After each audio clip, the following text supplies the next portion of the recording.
Good morning বন্ধুরা, mummy day out চ্যানেলে সবাইকে স্বাগত। আশা করি সকলেই ভালো আছো, আমিও ভালো আছি।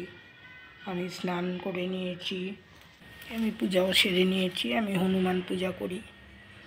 দেখো,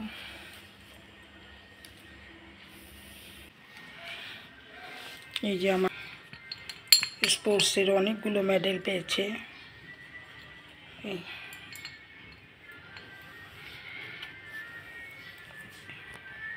এই যে আমার নাতনি এখন বড় হয়ে গেছে, 10 বছর।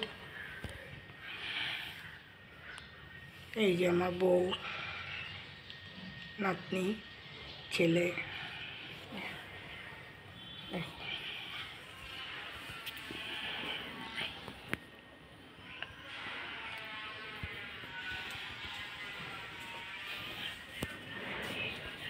এটা হচ্ছে আমার ছেলের ঘর।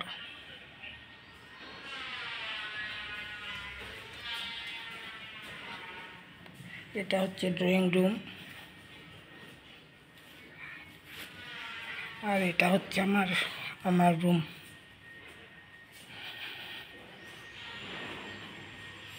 দেখো আমাদের বাইরের পরিবেশটা দেখো। এখানে সব বিল্ডিংয়ের কাজ চলছে।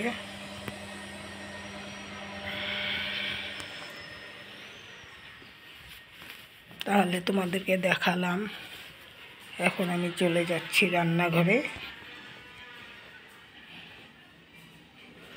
এই যে রান্নাঘর।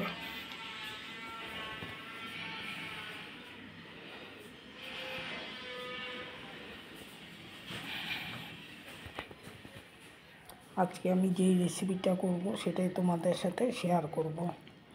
আমি প্রায় 6 কেজির মতো মটরশুঁটি ছুলে নিয়েছি। এই মটরশুঁটিগুলোকে কীভাবে আমি সংরক্ষণ করব সেটাই তোমাদের সাথে শেয়ার করব।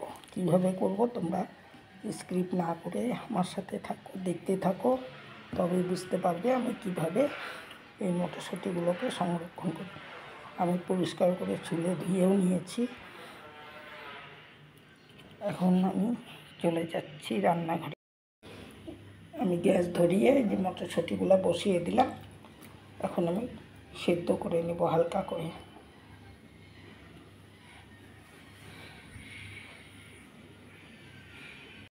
এখন অল্প উল্টে পাল্টে দিচ্ছি।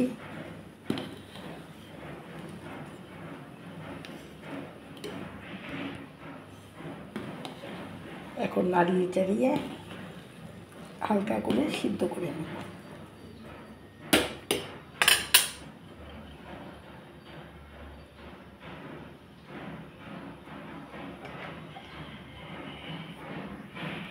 দেখো ফেনার সাথে কতটা ময়লা উঠেছে। এখন আমি এগুলোকে ফেলে দিব।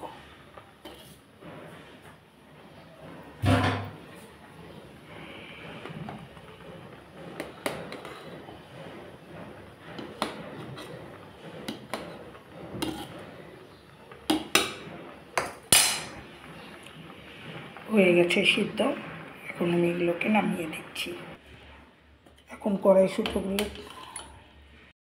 মটরশুঁটিগুলিকে এখন আমি এক এক করে ছেঁকনিতে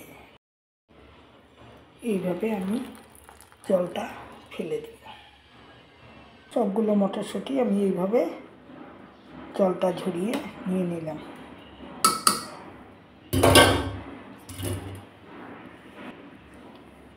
এই মটরশুঁটিগুলো আমি সংরক্ষণ করে রাখব।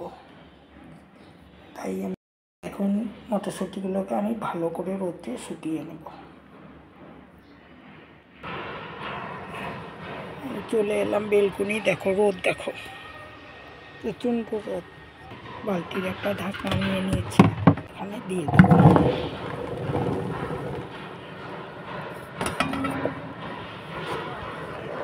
সরিয়ে দিলাম।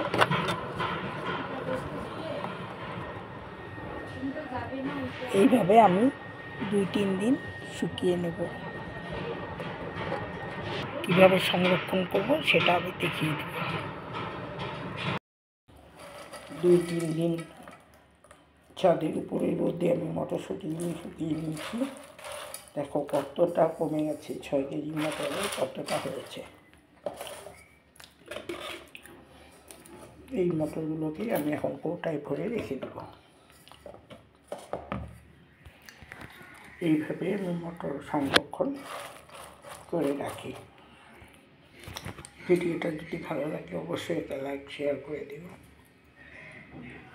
কমেন্ট বক্সে একটা কমেন্ট করে দিও। সবাই ভালো থাকো, সুস্থ থাকো। যারা নতুন দেখছো একটা সাবস্ক্রাইব করে দিও, আর যারা পাশে আছো তাদের জন্য অসংখ্য ধন্যবাদ। আবার নতুন নিয়ে দেখা হবে, রাখছি।